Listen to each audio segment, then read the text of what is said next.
this item than ever before. I was not able to get a straight answer of what this program intended to do. The CVA history and legacy of the past harm in my community has had a huge impact on racial profiling. I have, this is also CVA's work in the city of Minneapolis 10, 15 years ago had caused a lot of civil rights violations for my community and Muslim minority immigrant community. Health department has no business of engaging and really jeopardizing the relationship they have built with my community, with the community of Minneapolis. They are trusted now, but this grant moving forward and having a program that we have no idea the effect it will have in the community. We do not have a violent extremist in our city, terrorist extremist in our city. And this is targeted specifically for one community, and that is Muslim community. 70%, it's a certain zip codes that this is targeting. Our concern remains white extremists and separatists who have created that fear. Someone immigrated this country, I mean, proud to live in this country, and many of my community are proud to live in this country and do business in this country. But since September 11, things have not been easy. Racial profiling, especially from the federal government, has created money mistrust with that. So I would encourage my colleagues to not just vote down the disease item and send it back. Donate this money in my community, and especially if we don't have all the answers and what this money intended to do. I did not get those questions answered during my meeting with the DHS person and health department. What are the activities? What are the daily tasks? So I just want to make that comment, and I talked to some of my colleagues and express my understanding of this and the impact it will have in the community. Thank you so much. Thank you. Councilmember Watson. Thank you, Madam President. I've been very vocal about the many concerns and problems that this grant poses, not only just for necessarily this body considering it, but most importantly, the predominantly BIPOC, low-income residents that would be the targets of this grant. And while I recognize that the city applied for this grant earlier this year, I think we should be mindful of the reality of where we are today. Islamophobia is on the rise locally, as evidenced by the attacks on local mosques this past year. These concerns have only intensified in recent weeks. As we saw in Illinois last week, a woman and a 6-year-old boy was stabbed. 6-year-old boy was stabbed to death, specifically, while the attacker used Islamophobic and hateful language. So if we are going to invest in any funding and into preventing violent extremism or acts of terrorism and hate crimes, it must be towards preventing right-wing, white supremacist hate crimes like these. The grant before us today is not that. It does not do that. And this is a moment for our city staff, for this body to be reflective and say, look, maybe we got this wrong. Intentions might have been well, but the impact will be worse. So, in not wanting to continue the tradition of racist and Islamophobic surveillance and criminalization of our most vulnerable communities, I really hope that my colleagues, all of you, will be voting this down today. Thank you. Councilmember Whte. Thank you, Madam President. I just wanted to say, I understand my colleagues' concerns. What I want to make a point of is that, the messaging has kind of, for me, it's been directed towards staff. Staff was directed by this council in May to apply for this. Our staff here at the health department did not just go out and apply for this money, and we found out a couple of weeks ago that this money could potentially be coming into the city.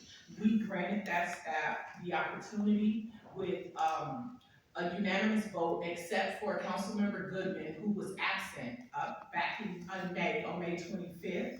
I think this really breaks the morale of staff when we give them the green light to vote for these things. I mean, to go out for this funding, which is a large amount of money. I can only imagine that that person was proud of the work we authorized them to do, and then they came back before us. And I understand, my colleagues have some concerns about this, but we as city leaders, as folks who were elected to do this work, we really have to think about staff morale. We really have to take a look in the mirror at ourselves and think about the outcome of when somebody presents the work that they've done, the hours and the time that they've spent, and we've authorized them to do that. And then the last thing I want to bring up is the funder relationship. I've never been in this situation where, I'm sure this is gonna be voted down today because everyone understands the concerns. But what I want us to be mindful of as a body also is that this is a relationship building process. The city has to go back now and say, yes, we applied for this money, but now we don't want this money. The health department is a fully grant-funded department. And so we really do, when these things come before us, when these grants come before us as a council in committee, it was unanimous out of committee. No one, back on May 17th, no one shared any of these concerns. We really do have to look at these things before we give staff the okay to go, apply, come back before us with an award, and then we say no. Thank you, Madam President.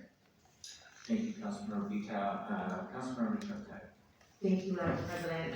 I actually really appreciate the comments from Chair Vita. This is an item out of her committee and got into to speak on this exact point. I want us to separate, and I think everyone on this body and folks who are planning on voting no are in this place. That's what my conversations with some of you have been like privately, but want to just name publicly.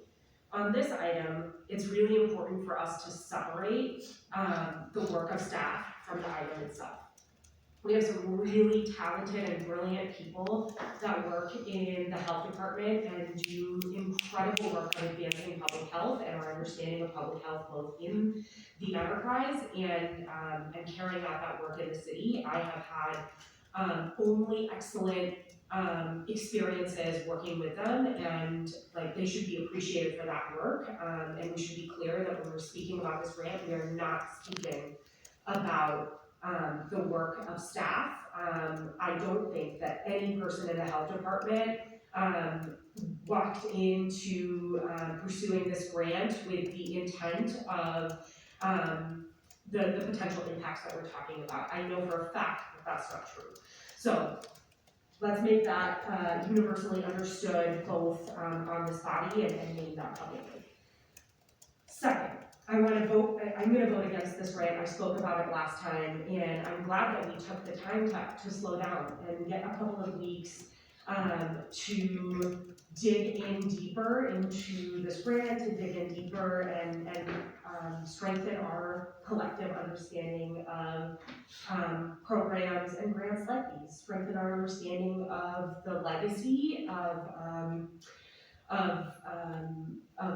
the countering violent extremism measures, and make sure that we don't make another mistake that further targets our marginalized communities in Minneapolis, but specifically our Muslim community that has had to bear the brunt of the negative impacts of programs like CVE. I believe I spoke on this last time, but just want to again say that these types of violence and terrorism prevention grants that target our Muslim and particularly our East African community, that's the legacy in Minneapolis. They are, I think the intent as these programs are created is right, but like if we want to do work on terrorism prevention, then like let's look at the acts of terror that happen in our community in Minneapolis, in Minnesota, across this country, And the vast majority of those acts of terror are based on, are motivated by religion, race, ethnicity, gender identity. So to put it more clearly, they, acts of terror in this country, in this state, and in this city predominantly target marginalized communities, like our Muslim community. They target people with gender marginalized identities, whether it is trans folks or women of color. And so I want us to do work on terrorism prevention, but like to me, the real terrorism that exists in this country, in the state, in the city is white supremacy, and that's not what this grant is targeting. And as we strengthen our understanding of programs like this, let's make sure that we're giving appropriate direction moving forward to our staff to then pursue grants that are in line with that understanding, instead of putting staff in the position of applying for a grant and then later doing some more due diligence and realizing, no, actually this is not the direction we want to go down. So I want to both uplift staff for all of their work and say, in the future, like, this was a miss on our part and let's not do it again.